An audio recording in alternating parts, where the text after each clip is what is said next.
Hi, my name's Marielle, and my parents took out a $3 million mortgage in my name without telling me. They used it to fund my sister's dream life, a luxury home, a fake brand, and a public image built on my silence. I didn't sign anything, I didn't even know, until the bills came. And what they said when I confronted them? You weren't using your credit for anything important anyway. But how do you fight a family that sees you as a tool, not a daughter? What would you do if your own name became their currency? Rain tapped steadily against the windowpane as I leaned over my kitchen table, glasses sliding down my nose, a spreadsheet open on my laptop screen. The numbers didn't excite me, but they were mine. My little condo application was due in 3 days, and if everything lined up just right, I'd finally get out of rentals and into something of my own. The apartment smelled like peppermint tea and overripe bananas. My cat, Benny, was curled like a comma on the corner cushion of the worn-out couch. I lived small, modest, but on my terms. I liked the quiet, the predictability.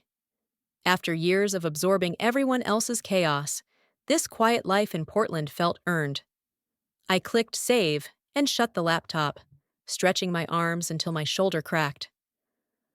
One more thing off the list. I rinsed my mug and shuffled toward the bedroom, switching off lights as I moved. It was almost 2 a.m., and tomorrow promised another long day at work. I barely felt the sheets against my skin before sleep claimed me. Then my phone buzzed. Once, twice. I ignored it. But on the third ring, I squinted at the screen. Unknown number. East Coast area code. At this hour? I answered out of instinct. Hello? A pause, then a clipped professional voice. Ma'am, this is Natalie from Bank Shield Fraud Division. We're calling regarding your delinquent mortgage account ending in 7813. I sat up so fast I startled Benny. My what?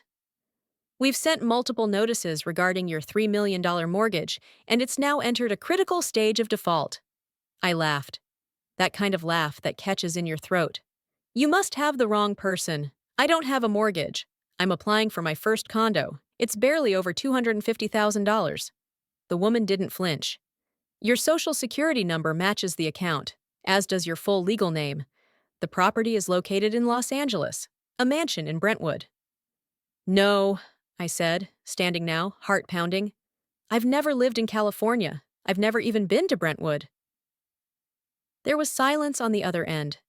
Then, calm but firm. Ma'am, we suggest you access your credit report immediately and contact legal assistance. The call ended before I could respond. My hands were shaking. I opened my laptop again, fingers fumbling over the keys as I logged into my credit report. The screen lit up, and there it was. My name, my social, my date of birth, all tied to a mortgage account worth $3 million. Overdrawn, past due. Late payments stacked like bricks. My throat closed. I couldn't breathe. My credit score had collapsed like a house of cards. I blinked, once, twice, hoping the numbers would vanish. But they didn't. I backed away from the table, knees giving out beneath me. I sat on the floor, back against the fridge, the phone slipping from my hand. What the hell is happening to me? I whispered into the dark. The sound of the rain had faded behind the rushing in my ears. Just a week before, I'd sat across from a young, overly cheerful loan officer at a credit union downtown. She had scrolled through my file, eyebrows knitting ever so slightly, and told me I'd need to clean up a few things before approval. I'd laughed it off, confused. What things? She'd handed me a printout with a tight-lipped smile and said gently, You might want to check your credit report again. Sometimes there are errors. It happens. At the time, I thought maybe I'd missed a bill or forgotten an old card. Now I knew the truth. My credit had already been torched, and my dream of owning a simple 2-bedroom unit in Portland, walking distance to the Max line and my favorite bakery, was already dead before it had begun. It wasn't just money, it was my future, my independence, my right to build a life without debt dragging me down like an anchor. And someone had stolen it from me. I started listing possibilities in my head. Identity theft, a clerical error. Maybe some scammer who got lucky with similar info. That was logical. That was safe. Then I remembered a sentence. A throwaway comment from my mother, probably during Thanksgiving 2 years ago. She'd been sipping wine, swirling it like she always did when she was feeling clever. Names are just paperwork, dear, she'd said. It's all family anyway. My stomach dropped. I tried to ignore the thought forming like ice behind my ribs, but it pressed harder, louder. I whispered it out loud, just to hear how it sounded, just to make it real. Callista, my older sister, golden girl, the one with too many startup ideas and not enough stability. The one who always landed on her feet, no matter who paid for the ground beneath her. I typed the address tied to the mortgage into Zillow. My breath caught as the listing loaded. A massive house in Brentwood. 5 beds, 6 baths, stone facade, circular driveway. Listed as Home of Callista Duval, author and speaker. My name, my debt, her life. Sleep didn't return after that call. I lay awake, not because of fear, at least not the shaking, wide-eyed kind, but because everything had gone still inside me. The kind of stillness you feel right before something breaks. By the time the sky shifted from black to gray, I was already at the kitchen counter, hands wrapped around a chipped mug of black coffee. The hum of the fridge was the only sound in the room. I stared at the steam curling off the surface, letting it blur my vision. When your life explodes, the world keeps moving like nothing happened. I opened my laptop with the deliberate calm of someone disarming a bomb. No flinching, no sudden moves. I logged back into my credit monitoring portal. My name, my social security number, my nightmare. I clicked into the mortgage entry again, hoping, irrationally, that something had changed overnight. It hadn't. What did change was what I noticed next. The account didn't show a property deed. No asset listed. Just a series of disbursements. $30,000 here, $120,000 there. Spread out across a year and a half. Not to a seller, not to a title agency, but to LLCs and personal checking accounts. 3 names appeared repeatedly. One caught my attention. Brightrise Media. I Googled it. The first result was a press kit. Empor Her, Callista Duval's brand evolution powered by Brightrise Media. My stomach dropped. Scrolling further, I found a glowing quote on their site. Callista, standing in front of a logo I'd seen before in her social videos, hands lifted like she was bestowing light on the world. I've built everything myself. Nobody handed me anything. I closed the browser, then laughed. It wasn't funny. It was that dry, empty kind of laugh you do when your throat can't find words and your lungs won't quite expand right. They hadn't just taken my credit. They'd used me like a silent partner, one who never got invited to the meetings but still paid the bill. I stood up, heart pounding, the floor under me feeling a little less real. I needed answers. Not philosophy, not memories, just plain, hard facts. I threw on a coat and walked to the public library, just a few blocks away. It was still early, but the doors were open.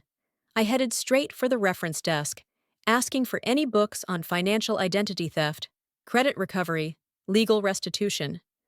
The librarian, a soft-spoken man in his 50s, nodded and tapped at his keyboard. Then he frowned. "I'm sorry," he said, lowering his voice. "Your card has been flagged." "Flagged?" He nodded slowly, glancing around. "There's a shared security alert from the municipal system. Says your name is associated with financial misconduct." It hit me like a slap. I blinked at him, trying to find the right words. He offered a half-hearted smile. "Sometimes people use names that don't belong to them. Happens more than you think." I didn't argue. I didn't cry. I left. The walk back to my apartment felt longer, like every step carried 100 pounds of shame I hadn't earned. Once inside, I didn't sit down. I went straight to the corkboard I usually used for meal planning and house projects. I started printing bank statements, mortgage activity, any email Callista had sent me about her growth over the last 2 years, her newsletters, her quotes. The timeline was right there, in black and white. I opened a spreadsheet and began entering every suspicious transaction I could track. Dollar by dollar, it took shape. A former colleague's words echoed in my mind.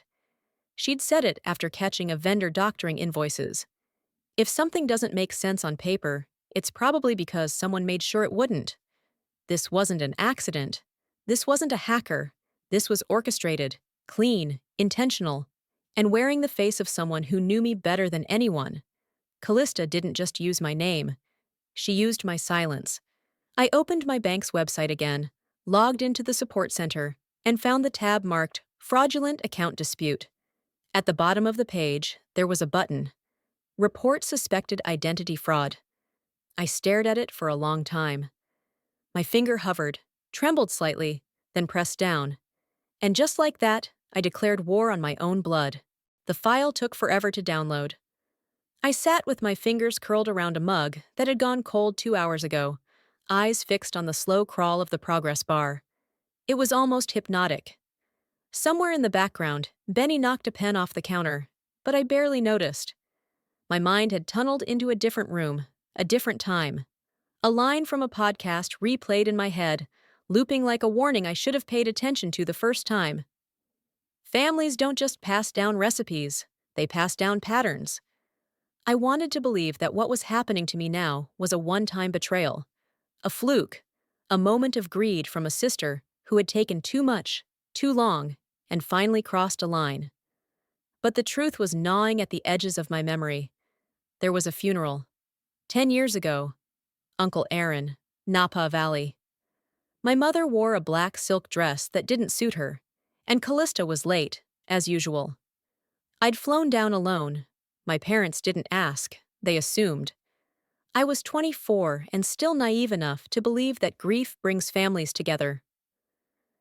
That day, I wandered into the guest house behind the vineyard estate while everyone was inside. Aunt Jean was arguing with my father, low, angry voices cutting through the air like cracked glass. "You signed that damn deed behind his back," she hissed. "Don't play innocent with me, Ray." "I didn't forge anything," he said too quickly, which of course meant he had. "You always did know how to move things along." Her voice dripped with contempt.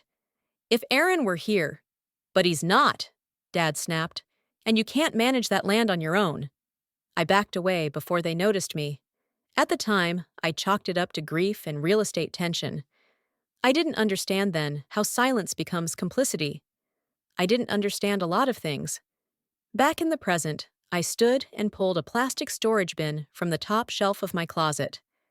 It was filled with old letters, estate documents, and a folder Aunt Jean had handed me at the end of that weekend. "Just in case your dad ever tries anything again," she'd said. Inside was a partial property deed, unsigned. And a notary page. My father's signature was on it, above the date, alongside the seal of a notary who had apparently certified it all. The handwriting. It hit me like a ghost's breath. The loops, the pressure at the T's, the slant of the A's. I didn't even need to compare it side by side. It matched. I laid the notary page beside a printed copy of my fraudulent mortgage. Same style, same inked arrogance. He hadn't just done this before. He'd gotten better at it. I stuck the papers to the wall with pushpins, the kind I used for grocery lists and holiday reminders.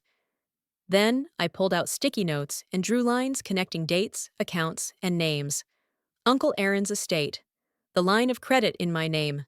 Callista's Empower Her LLC. Brightrise Media. Nothing about this was random. It wasn't a one-off decision made in panic. It was a system, a process, a damn business model. My family didn't just know how to take. They knew how to make it look like I gave it to them. I stared at the wall, breath catching. My pulse thudded in my ears, and not from panic, but from understanding. That old grief I had tucked away was now rebranded as rage. He didn't make a mistake. He made a decision. And I let it happen again. I let a history I pretended not to notice become my present. The silence I once used to avoid family drama had turned into a permission slip. Benny jumped onto the couch, sensing the shift in the air. I moved stiffly to the table, pulled open my inbox, and tried to focus. Just as I was about to close the laptop for the night, another notification popped up. Subject line: Empower Her Retreat Collaboration Invite. Mariel Garrow listed as founding donor. I blinked. Founding donor? I never gave a dime to that brand. I never even gave my name, at least not knowingly. I clicked the link. There it was. A sleek website, soft pastel colors. Callista's face front and center, smiling like she had unlocked some universal truth. And beneath it, in honor of our silent supporters, especially Mariel Garrow, who helped make this possible. No bio, no photo, just my name, as a prop. They're still using me, I whispered, and they're getting bolder. The homepage of Empower, her stared back at me from my laptop screen, calm and pastel-colored, like nothing was wrong with the world it sold. There, nestled between faux inspirational quotes and images of serene yoga poses, was a banner. With gratitude to our founding donor, Mariel Garrow. My jaw tightened. They don't even ask anymore, I muttered. They just take. My name, my reputation, my peace, all treated like family inventory. And that had always been the tone in our house, hadn't it? Everything was everyone's, except when it came to accountability. I stared at the glowing screen a moment longer, then reached for my phone. My thumb hovered over my mother's name in the contact list. I hadn't called her in months. I wasn't even sure why I still had her saved. But I pressed it. She answered on the second ring. Well, this is a surprise, she said sweetly. Too sweet. Hi, Mom, I said. I have a question. Oh? A slight pause, like she was bracing for something. Or worse, rehearsing a response. Why is my name on Callista's site? Why does the Empower Her campaign say I'm a founding donor? Silence. Then, well, honey, you weren't using your credit for anything important anyway. The words didn't just sting, they burned. I blinked, unsure if I heard her right. Excuse me? You always liked the quiet life, Mariel. Renting, modest goals. You never aimed high, not like Callista. She needed help. We thought it was something we could do as a family. You didn't ask. Well, she sighed, we didn't think you'd mind. You've always been the calm one. No, I said firmly. I've always been the one left cleaning up after everyone else. That's when she shifted. The tone, the weaponized warmth. I think you're being a little dramatic. This is not a big deal, sweetheart. Why stir the pot over a name on a website? Because it's my name, I said. She clucked her tongue, like I was being difficult. You know, you should be honored to help. It's all staying in the family. The words hit like a freight train, fast and sharp, like the decades of playing support role had finally been summed up in one neat, dismissive phrase. I didn't consent to any of this, I said. You do realize what this is, right? This is fraud. Oh, don't throw around big legal words. We're not strangers. We're family. Before I could respond, I heard another voice join the line. My father.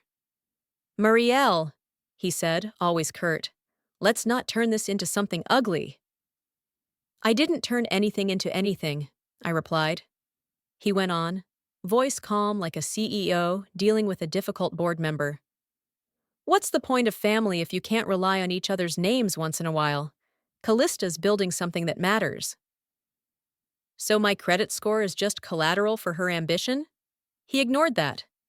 You making this public, do you really want to be the reason your sister's work crumbles? Think about what this will do to her brand. There it was. No apology, no regret, just optics, strategy.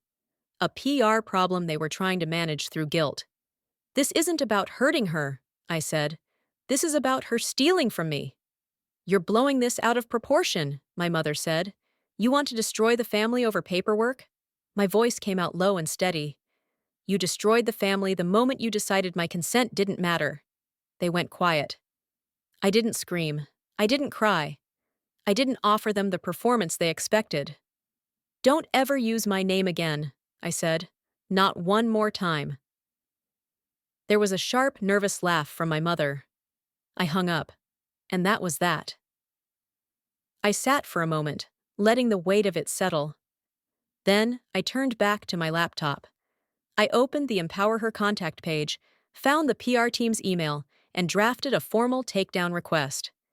I cited unauthorized usage of personal identity, copied Jenna, my lawyer friend from college, and, for good measure, blind copied a watchdog group I knew monitored nonprofit transparency. It wasn't enough to say I was done. I had to show them. Before hitting send, I stared at the screen and whispered to myself, "They just declared war. I just fired the first shot." The hours after I sent that takedown email dragged like wet denim. I went through the motions, responded to client emails, edited 2 grant proposals, watered the spider plant hanging by the kitchen window. On the outside, I looked composed, maybe even calm. But inside, something was burning. That fire had no shape yet, no direction. It just sat beneath my ribs like an engine waiting for ignition.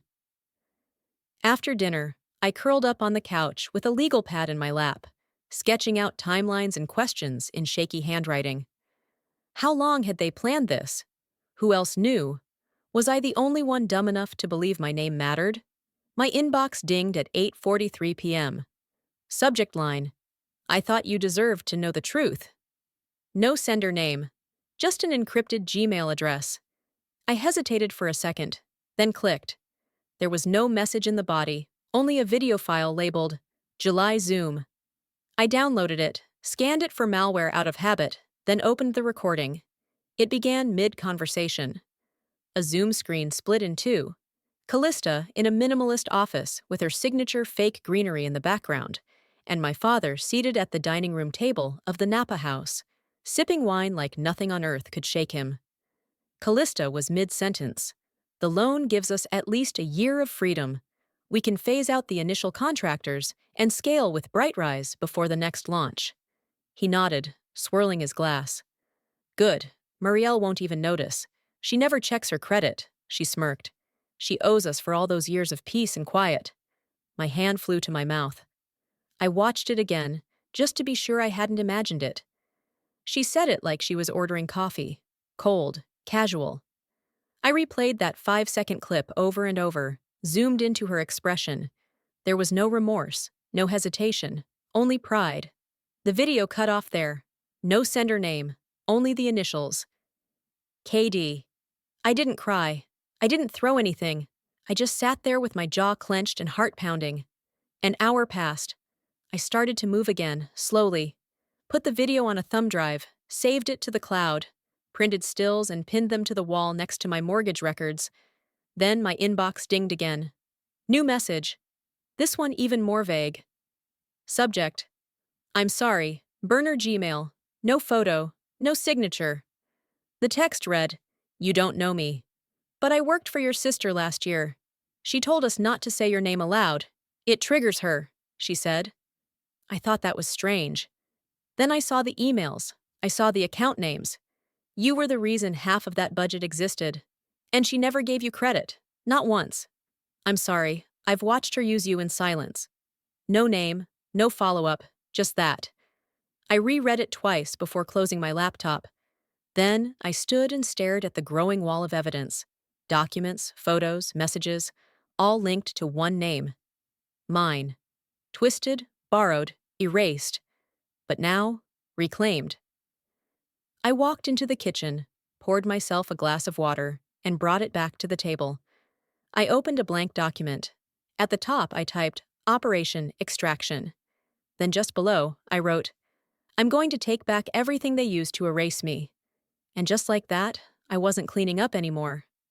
I was preparing. I opened my contact list and highlighted names.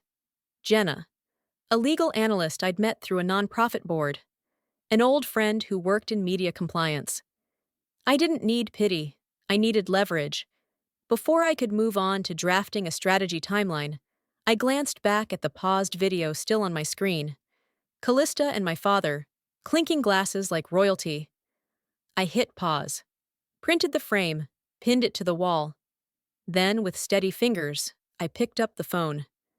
Hey, Jenna, I think I need a lawyer. I met Junia at a coffee shop tucked behind a flower shop on SE 28th. It was the kind of place that always smelled faintly of lavender and burnt espresso. The light inside was soft and golden, but neither of us looked like we belonged in it. I ordered black coffee, no sugar. Junia, dressed in a gray cardigan, with sleeves pushed up to her elbows, already had a cup in front of her, barely touched. She looked older than the last time I saw her at Grandma's memorial. Her eyes darted to the window, the door, her phone, like she was waiting for someone to interrupt us, or stop her. "You're brave for coming," I said. She exhaled sharply. "No, just tired." We sat in silence for a few seconds. Then she reached into her tote bag and pulled out a flash drive. She set it on the table between us like it weighed more than it should. "Everything Callista didn't want you to see is on there," she said. I didn't touch it yet. "How bad is it?" Junia's laugh was dry. "Let's just say, you were the bank. She was the brand." She leaned forward, her voice low. She told me how to list the expenses, what to include, what not to. Her words exactly were, "Don't mention Marielle. She doesn't market well." I stared at the flash drive. "Retreats, ad campaigns, product development consultants," she continued. "All funded, all under the umbrella of your loan. I just managed the spreadsheets." "You knew?" My voice didn't rise. It dropped. "I suspected, but when I asked questions, she iced me out." Her fingers trembled slightly as she took a sip. "I quit 6 months ago. It got too slippery." I nodded, picked up the flash drive, and closed my hand around it. "Thank you for telling me the truth," I said. "I won't forget it." Junia left first. She didn't hug me goodbye. We weren't that kind of family anymore. Back home, I plugged in the drive and began to open the files one by one.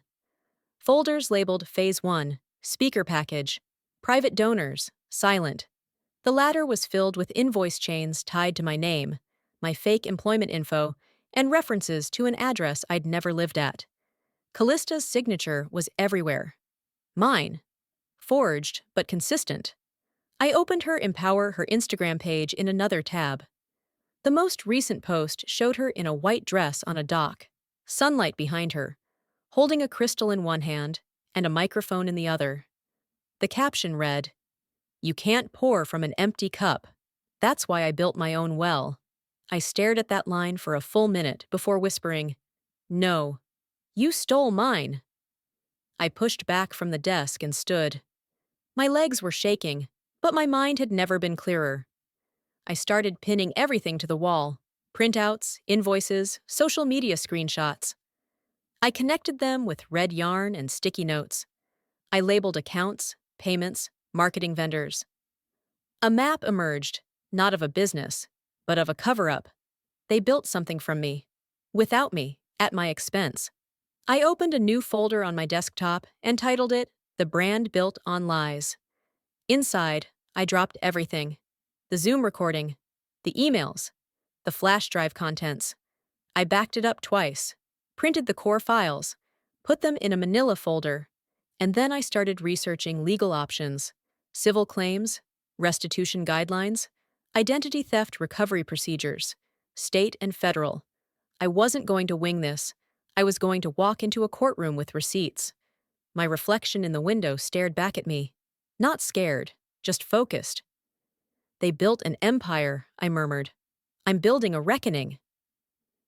I printed the final piece, Callista's official press kit headshot. She was smiling, arms crossed, confident. I pinned it at the center of the web. Red yarn from every corner converged at her image. Then I stepped back and whispered to the wall, "You put your name in lights. Now let's see it in court filings." I was folding laundry on a quiet Saturday morning when my phone buzzed 3 times in rapid succession. At first, I ignored it, assuming it was another notification about a sale or reminder from a bill pay app. But the fourth buzz was a text from a former colleague. "Is this you on the live stream?" The question made my hands pause mid-fold, fingers clutching a faded t-shirt. I opened the message. A YouTube link. I tapped it. The screen loaded slowly, buffering just long enough for my heart rate to increase. Then her face appeared. Callista, seated in her perfectly staged retreat room, surrounded by flickering candles, muted toned pillows, and a vision board with glittery pushpins. The lighting was soft, her makeup subtle, the mask flawless. Some people in my family, she said, eyes glossy, voice trembling, don't understand boundaries. She paused just long enough for a tear to slip down her cheek. I forgive them, she continued, placing a hand to her heart. Not for them, but for me. The comments rolled in instantly. You're so strong. Such grace. Real women heal, fake ones hate. Behind her, the vision board came into focus for just a moment. And there it was. My full name, printed on a retreat flyer pinned at the center. I paused the video and stared at the screen. She turned me into her villain to sell her healing. That wasn't just manipulation. It was performance art. Trauma monetized, pain converted into brand currency, and the audience applauded. I set my phone down, breath shallow. I felt stripped, not just of credit scores or legal identity, but of narrative, of dignity. An hour later, I was on her website. The homepage had changed. A new blog post greeted me. Why I had to cut her off. No name mentioned, but every detail screamed mine. The article dripped with vague nobility, sacrifice, peace, difficult choices. It framed me as the toxic sibling, the financial saboteur who couldn't let go of old jealousy. There were lines like, shared DNA doesn't mean shared values. Sometimes the kindest thing you can do is walk away. She used my silence like a blank page to write her victimhood on. I downloaded the post, saved screenshots, collected timestamps. I wasn't going to refute it in public. Not yet. But I wasn't going to let it disappear either. I opened my Instagram. My thumb hovered over the Create Post button. I wanted to scream, to tell the truth, to burn it all down. Instead, I exited the app. Jenna's words echoed in my mind from years ago, when we were both interns watching a nonprofit CEO implode after one careless email. Silence holds more weight when you have receipts. So I saved the video, titled the folder, Weaponized Empathy. Then I opened my email and started a new message. To Jenna Morrison.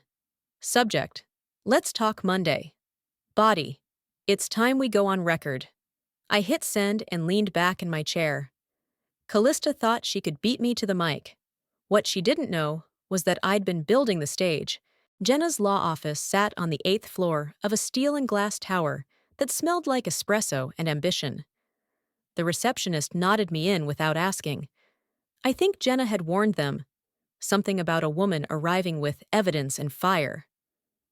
I stepped into her office, heavy folder clutched in one hand, a thumb drive in the other. Jenna looked up from her laptop and smiled. Not the polite kind, but the kind that said, "Let's burn something down." "Let's make sure they regret underestimating you," she said, clearing space on her desk. I dropped the folder. The thud it made was louder than it should have been. Jenna slid on her glasses, opened the folder, and began skimming. I handed her the thumb drive without a word. First, we reviewed the mortgage documents again. She paused halfway through the pages, her brow creasing. "This notary stamp." She pulled up a database on her screen and typed quickly. A few seconds later, her mouth tightened. "This notary died in 2019, she said, "but this document was filed in 2021. I leaned forward. "They used a dead person to seal the deal." "That's not just fraud," she muttered. "That's impersonation. It's premeditated. This wasn't a slip, it was a system." She pulled out her legal pad and started jotting notes like a machine.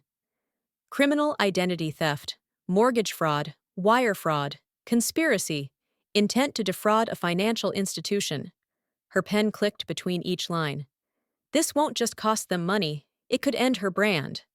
I didn't smile. I just watched the gears start to turn. Then I said, "There's more." Jenna arched a brow as I plugged in the thumb drive and opened the folder titled Behind the Curtain. The video opened on Callista's familiar healing room, the one from her live stream. Except this time, the lights were off, and a media coach sat off screen, giving her direction. "Don't say her name," the voice said. "It'll make her sympathetic." Callista, adjusting her shawl, nodded. "Of course. I'll stay in the forgiveness lane. People love that." I watched Jenna's face harden as she saw it.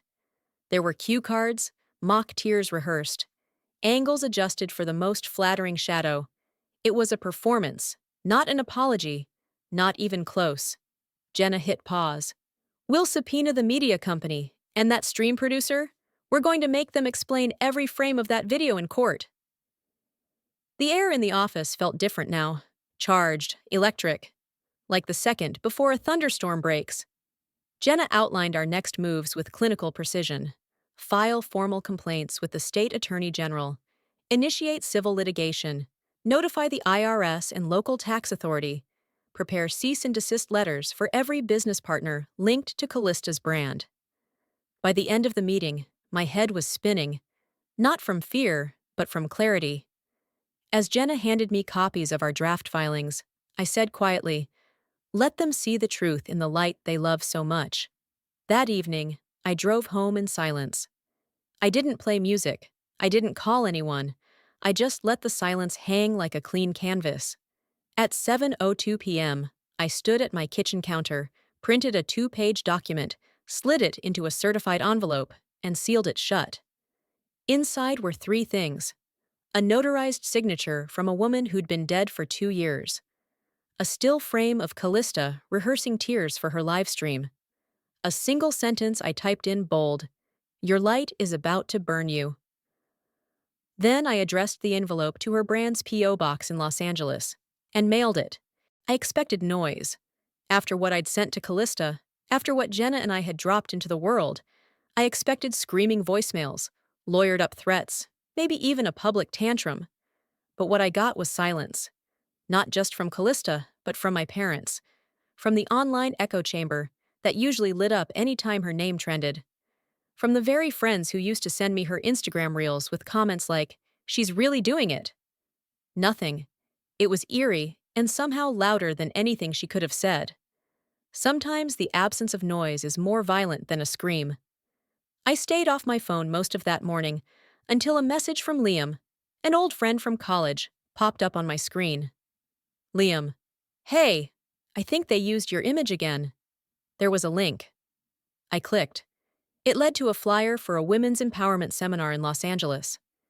My face, 10 years younger, lifted from a campus newspaper article, sat in the corner of the ad, retouched to look recent. The tagline beneath it read, "She reclaimed her power with us." I felt like the air had been knocked out of me. I hadn't been asked, not once. They stole a piece of my past, polished it, and sold it as part of a narrative I'd never agreed to be in. I called Liam immediately. He answered with a hesitant, "Hey." "I didn't know," he added quickly. "I thought you were involved, but when I saw the date on the original photo—" "I know," I said. We talked for 20 minutes. He tried to apologize for not questioning it sooner, for believing the glossy version too easily. And I didn't blame him. "It's not just my credit," I told him. "It's my voice. They took it, then wrote a script around it." He was quiet. "You want me to take it down?" he asked. I shook my head. "Leave it. I want it visible when this all burns down." By early evening, I was scrolling without purpose, half distracted, when I saw Amy's name pop up in a Facebook tag.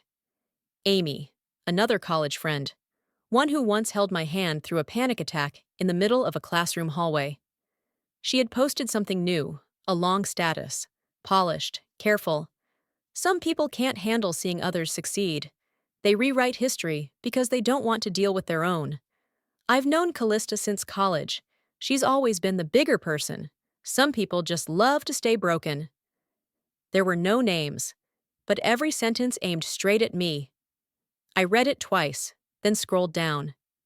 A few comments in, someone had asked, "Isn't this about her sister?" The replies made it clear. People knew. I didn't reply. Instead, I lit a candle, opened my journal, and wrote in pen that scraped too hard across the page. I'm tired of trying to correct lies louder than they're told. This wasn't just a court case. This was a battle for ownership over my own story. In every room I wasn't in, someone was telling it wrong. And the people I thought might stand up? They just whispered and moved on. I didn't sleep much that night, but just after midnight, as I sat by the window, watching the city lights blink like slow breaths, my phone buzzed with a voicemail. Ms. Garrow, this is Detective Martinez with the Financial Crimes Division. We've reviewed the file submitted by your attorney. The voice continued, but I had stopped listening. I leaned back in my chair and closed my eyes. It begins. The doors of the Portland Police Bureau opened with that slow hiss of industrial glass, the kind that always made me feel like I was stepping into a place colder than it looked.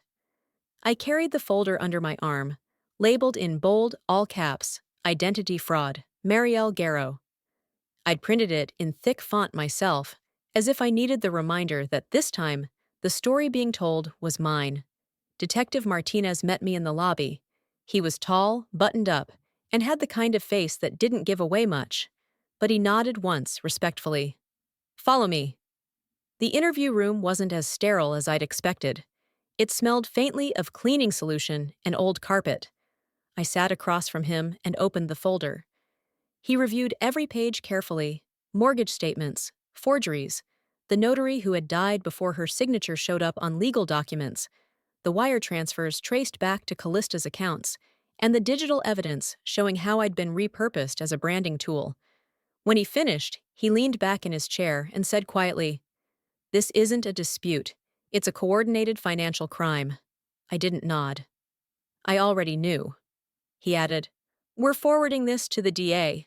They'll likely pursue charges for conspiracy, wire fraud, impersonation, and possibly more. This goes beyond sibling rivalry." "I know," I said.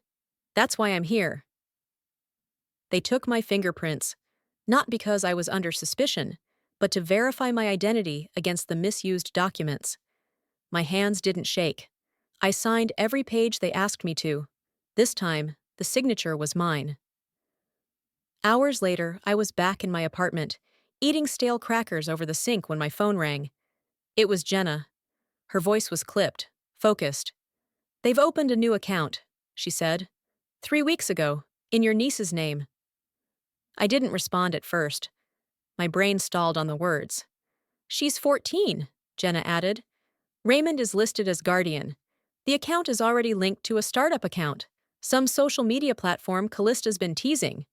I stared at the ceiling, the popcorn texture suddenly too loud.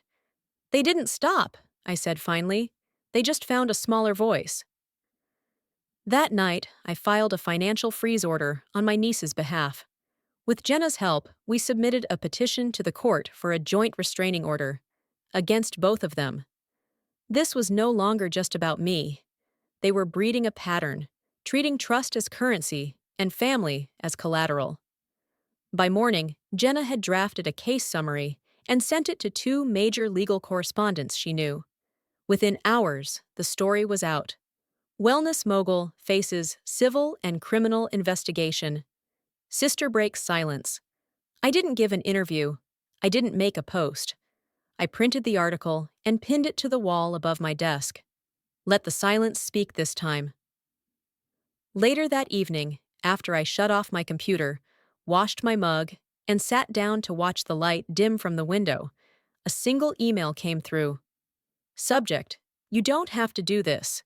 It was from Callista. No body, no signature, just the subject line.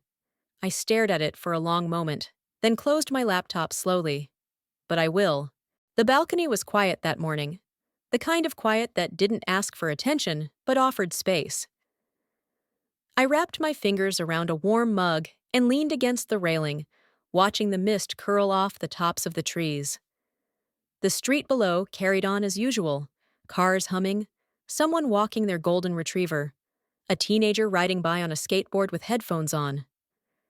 "I used to dread silence," I murmured to no one. "Now it sounds like peace." It had been 2 weeks since Jenna filed the last batch of documents. 2 weeks since the story made its rounds. 2 weeks since I mailed that certified letter to Callista's office. Since then, nothing. No call, no email, no statement. Just absence. And maybe that was the point. Their power had always come from noise. Callista's curated inspiration, my mother's sugar-laced disappointment, my father's practiced indifference. The silence now? It wasn't surrender, it was retreat. And I wasn't chasing it anymore. I hadn't heard from them, not directly, but a cream-colored envelope had arrived last Friday. Inside, a card from Raymond and Lenora. 2 words in shaky handwriting. Family matters. I didn't open it further, didn't flip it over.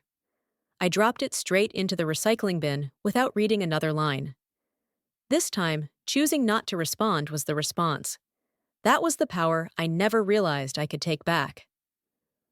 Later that afternoon, I passed by a small independent bookstore on Hawthorne. In the front window, where Callista's book used to sit, was a blank space. Not replaced, not rearranged, just gone.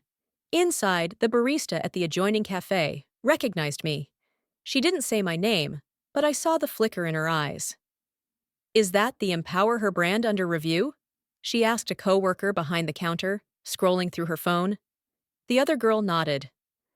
"Yeah? Ethics violations, identity fraud, some financial stuff. Big mess." I ordered a black coffee and smiled, not out of revenge, but relief. It was like watching smoke finally clear from a house that had always been burning. That evening, I met Jenna one last time in her office. She looked tired but satisfied. She handed me a printout. "They're offering to settle," she said. "Out of court, on your terms, full financial restitution, and a public correction. Discreetly worded, of course." I nodded. "You didn't just win legally," she added. "You changed the narrative." And I believed her. When I got home, I sat down at my desk and opened a fresh Word document. I started to write a letter. Not for court, not for press, not for Jenna. To Callista. I wrote slowly, carefully. Not to reopen wounds, but to mark their borders. I ended it with, "You didn't break me, you broke the illusion. And I'm grateful for that." Then I closed the document, printed it, and fed it straight into the kitchen sink, lighting one edge with a match. I watched it curl into ash. No dramatics, no statement. Just a final chapter that only I got to read. The next morning, I stood in front of the hallway mirror, smoothed my blouse, and picked up the simple leather bag by the door. It held my resume, a small notebook, and a copy of the news article Jenna had printed for me. As I stepped into the hall, my neighbor, a kind, older man, who kept mostly to himself, was locking his door. He looked at me with quiet surprise. "You look lighter," he said. I smiled. "I am." The courthouse steps felt solid beneath me, like the ground had finally stopped shifting.